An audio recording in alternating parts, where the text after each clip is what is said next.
Hello everyone, I am Meenu और आप मेरे साथ सुन रहे हैं इश्क की अनोखी दास्तां का एपिसोड नंबर 10, सिद्धार्थ की असलियत। अर्जुन अभी अपने ऑफिस में आया ही था कि हमेशा की तरह आज भी उसका टीवी उसके आने से पहले ही ऑन था, जिस पर न्यूज़ चैनल की खबरें चल रही थी। तभी उसने अपनी मेल चेक की तो उसे सिद्धार्थ सिंह रायजादा की मेल आई हुई थी, जिसे उसने पढ़ना शुरू किया। तभी मेल पढ़ते पढ़ते वो कंफ्यूज हो गया कि मेल में जो लिखा है उसी से रिलेटेड न्यूज़ आ रही है। ये तो कल रात की न्यूज़ है जिसे वो सुबह फिर से दिखाते हैं। उसे चेक करना होगा कि ये कल रात की ही न्यूज़ है ना। रिपोर्टर उस न्यूज़ में कुछ इस तरह बताने लगा। कल रात जिस आदमी ने सुसाइड किया उसका नाम मिस्टर कुणाल, जिसकी उम्र लगभग 32 साल थी। छोटे कद और घने बालों वाला आदमी जो बिजनेस के लिए दिल्ली में आकर बस गया था और इन दिनों दिल्ली में ही रहता था। अभी तक हमारे सूत्रों के पास भी इसके बारे में कोई कंफर्मेशन नहीं है। अभी तक हमारे पास बस यही इंफॉर्मेशन है। बहुत जल्द हम आप लोगों तक इसके बारे में नई इंफॉर्मेशन पहुंचा देंगे। थैंक यू हमारी न्यूज़ सुनने के लिए। इसके बाद न्यूज़ खत्म हो गई। ये न्यूज़ सुनने के बाद अर्जुन हैरान होकर बड़बड़ाते हुए बोला, अरे ये क्या, ये कुणाल है? Damn it. सिद्धार्थ अब उसे मजबूर कर रहा था। वो दूसरों की तरह नहीं था और हमेशा बेकार के झमेलों में नहीं पड़ता था। जब तक उसके किसी अपने को नुकसान ना पहुंचे वो बेवजह किसी बेकसूर का खून नहीं बहाता था। वो सोचकर परेशान था कि ना जाने पोस्टमार्टम की रिपोर्ट आने और उन लोगों को ये पता लगाने में कितना समय लग जाएगा कि ये सुसाइड नहीं एक मर्डर है। वो इसे न्यूज़ में नहीं आने देना चाहता था और इसके लिए वो कुछ भी करेगा, और ये खबर सबके सामने ना आए उसके लिए वो कितनी भी रकम देने के लिए तैयार हो जाएगा। सिद्धार्थ ने अब जंग छेड़ ही दी है। इसका जवाब अब अर्जुन भी ज़रूर देगा। हाँ, वो सिद्धार्थ जो चाहता है वो उसे ज़रूर देगा, लेकिन उससे पहले उसने किसी को फ़ोन लगाया और सामने से किसी ने कहा, हेलो सर, कहिए मैं आपकी किस तरह से मदद कर सकता हूँ। अर्जुन भी एक माफिया गैंग का बॉस था, इसलिए उसे चारों तरफ अपने कान और आंखें खोल कर रखने पड़ते थे। सरकार के हर डिपार्टमेंट में उसके आदमी फैले हुए थे ताकि उसे सब तरफ की खबर मिलती रहे। ऐसा ही उसका एक आदमी पुलिस डिपार्टमेंट में था जो उसे मेडिकल रिपोर्ट के बारे में खबर दे सकता था। हाँ, तो बताओ कहाँ तक पहुँचा ये काम, क्या कहते हैं वो लोग? अर्जुन ने उस आदमी से पूछा। नहीं सर, अभी तक कोई पक्की खबर नहीं है। उन लोगों का कहना है कि इस बारे में वो एक बार फिर उनके सारे टेस्ट करना चाहते हैं। ये सुनकर अर्जुन ने उस आदमी से कहा, ठीक है, उन पर नज़र रखो और जैसे ही कुछ पता चले मुझे अपडेट देना। ठीक है सर, मैं जल्द से जल्द कुछ पता करने की कोशिश करूँगा। ये कहकर उस आदमी ने फ़ोन रख दिया। तो इसका मतलब उन्होंने अभी तक उसका दूसरी बार चेकअप नहीं किया था, इसलिए अभी तक उस पर किसी को कोई शक नहीं था।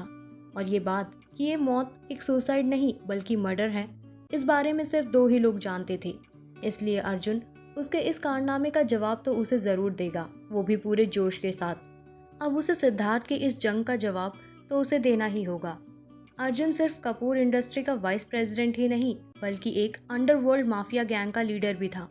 उसके पापा जानते थे कि वो माफिया गैंग से जुड़ा हुआ है, लेकिन वो नहीं चाहते थे कि उनकी होने वाली बहू को इस बारे में कुछ भी पता चले। अर्जुन और सिद्धार्थ की दुश्मनी बहुत गहरी थी। अर्जुन सिद्धार्थ के बारे में सारी सच्चाई जानता था कि सिद्धार्थ सिर्फ इस शहर का एक बिजनेसमैन ही नहीं बल्कि एक बहुत बड़ी माफिया गैंग का लीडर भी है, जिसका नाम था सिल्वर स्टोन गैंग, जो पूरे एशिया और यूरोप के अंडरवर्ल्ड की दुनिया पर राज करती थी। अर्जुन और सिद्धार्थ बहुत लंबे समय से एक दूसरे को जानते थे और उनकी इस दुश्मनी के चर्चे पूरे अंडरवर्ल्ड में मशहूर थे। वो हमेशा एक दूसरे पर किसी न किसी रूप में वार करते थे और उससे उन दोनों का ही नुकसान होता था। फिर भी उन्हें कोई रोकने वाला नहीं था। अर्जुन भी अभी यही सोचने में लगा हुआ था कि उसे सिद्धार्थ के इस वार का जवाब देना होगा, वो भी बहुत जल्द। अगले दिन सिद्धार्थ सुबह जल्दी उठ गया। उसे फ्लाइट पकड़ने के लिए जल्दी से एयरपोर्ट पहुंचना था।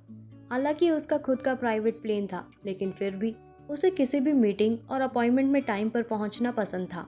वो ऐसा करके अपने साथ काम करने वालों के लिए एक उदाहरण साबित करना चाहता था। आज भी वो वही करने जा रहा था, इसलिए वो जल्दी से उठकर तैयार होने के लिए बाथरूम की तरफ चला गया और थोड़ी ही देर में निकलने के लिए तैयार था। सिद्धार्थ अपनी इन आदतों से काफी खुश था। उसे यकीन था कि उसके इस वार का बदला लेने के लिए अर्जुन जरूर कुछ न कुछ करेगा, लेकिन अभी उसे लंदन के लिए निकलना था, इसलिए वो जल्दी से ब्रेकफास्ट के लिए नीचे आ गया और फिर ब्रेकफास्ट करने के बाद वो अपने गैराज में पहुंच गया। और उसकी गाड़ी जब सड़क पर उतरी तो आज रोड पर इतना रश नहीं था, क्योंकि अभी सुबह के सिर्फ 6 बजे थे, इसलिए उसे एयरपोर्ट पहुंचने में ज़्यादा वक्त नहीं लगा।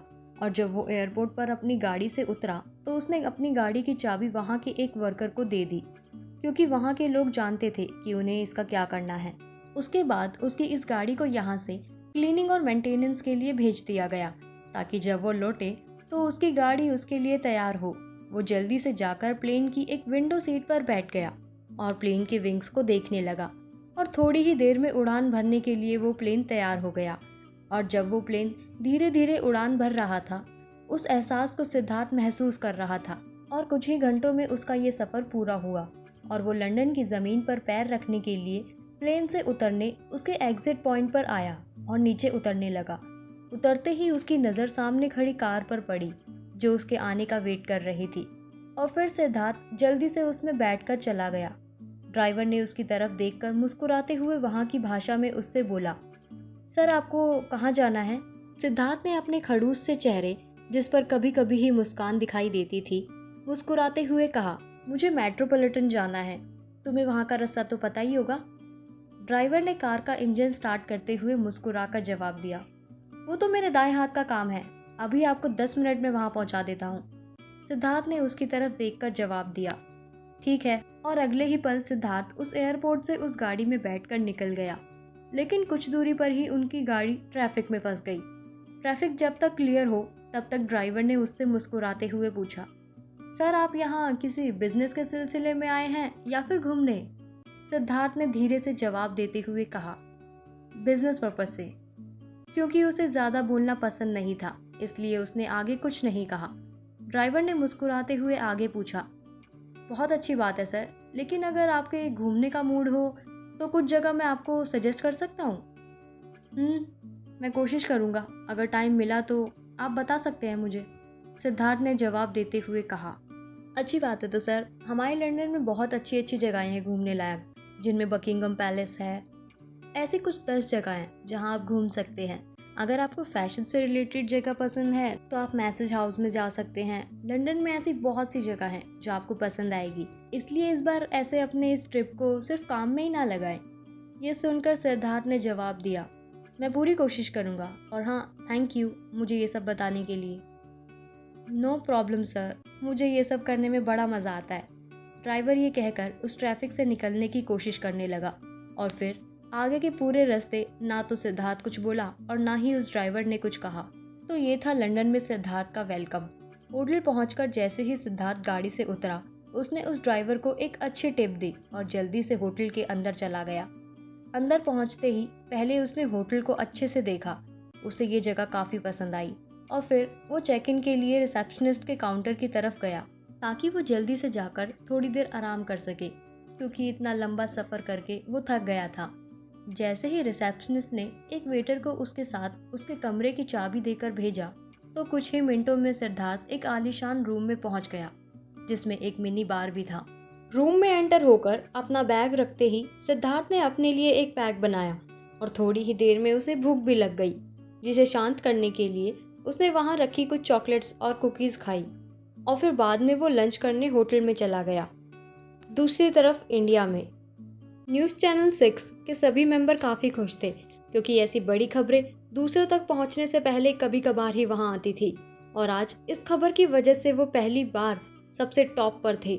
हो सकता है ये नंबर 1 की पोजीशन एक दिन भी ना रहे, लेकिन वो इस बात से खुश थे कि उनकी कंपनी नंबर 1 पोजीशन पर चल रही थी।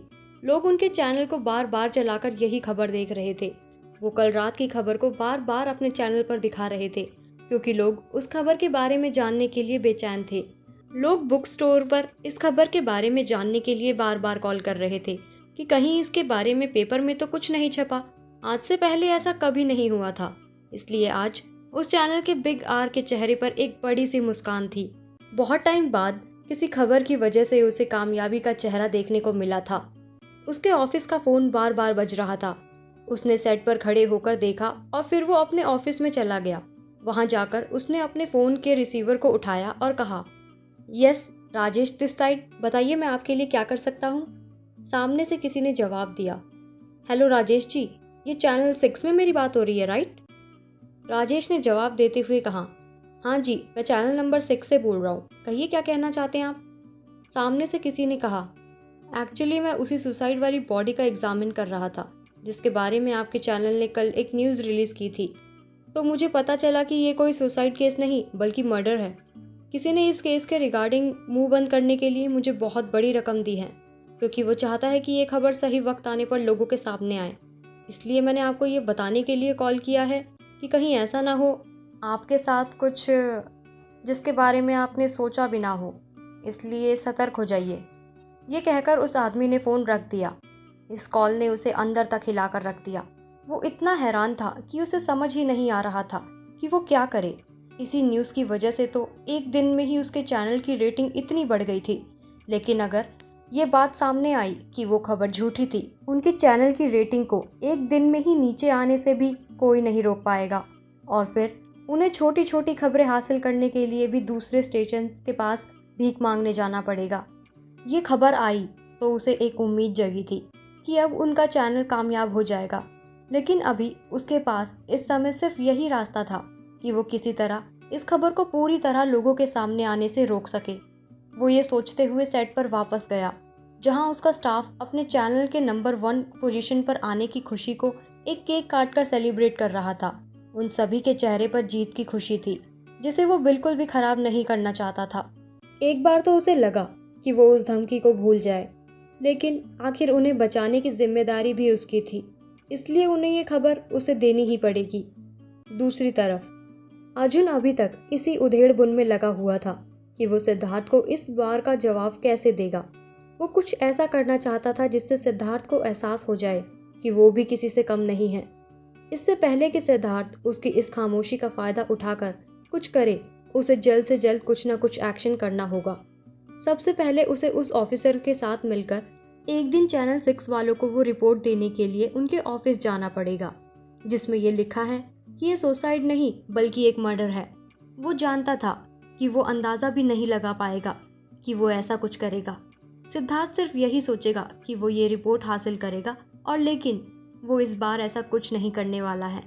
अर्जुन ने फ़ोन लगाते ही कहा, हेलो। हाँ, मैं अर्जुन कपूर। तभी सामने से किसी ने कहा, ओह हाँ, हेलो मिस्टर अर्जुन। माफ़ कीजिएगा, मेरे बॉस इस समय यहाँ नहीं हैं। क्या आप मुझे उनके लिए कोई मैसेज दे सकते हैं?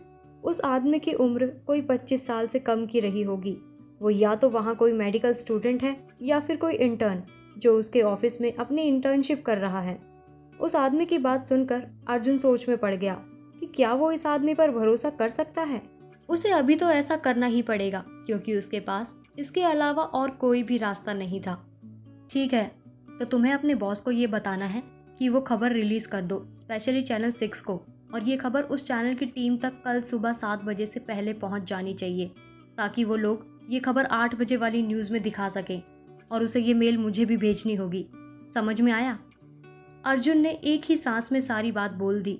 उस लड़के ने बड़े पोलाइटली ढंग से कहा, यस सर, मैं आपका ये मैसेज उन तक पहुंचा दूंगा। और कुछ हेल्प कर सकता हूँ मैं आपकी? नहीं, बस इतना ही कहना था मुझे। अर्जुन ने ये कहकर फ़ोन कट कर दिया। अब मंडे से सिचुएशन काफ़ी दिलचस्प होने वाली है। सबसे पहले वो ये रिपोर्ट उस चैनल तक पहुंचाएगा, और फिर वो ये पता लगाएगा कि सिद्धार्थ अब आगे कुछ और तो खिचड़ी नहीं पका रहा है। और फिर जब सिद्धार्थ पर पुलिस की नज़र रहेगी, तब वो उसकी नाक के नीचे से उस पर वार करेगा, और सिद्धार्थ को उसके इस धमाकेदार अटैक के बारे में एहसास भी नहीं होगा, क्योंकि वो पुलिस को घूस खिलाने में लगा रहेगा। अपने प्लान के बारे में सोचते हुए अर्जुन के चेहरे पर एक शैतानी मुस्कुराहट आ गई, और वो मन ही मन सोचने लगा कि ये तो अभी शुरुआत है। सिद्धार्थ, तुम जंग छेड़ना चाहते थे ना, तो लो, अब जंग की शुरुआत हो चुकी है। कहानी में आगे क्या होगा जानने के लिए सुनते रहिए कहानी के आने वाले एपिसोड्स। Thank you.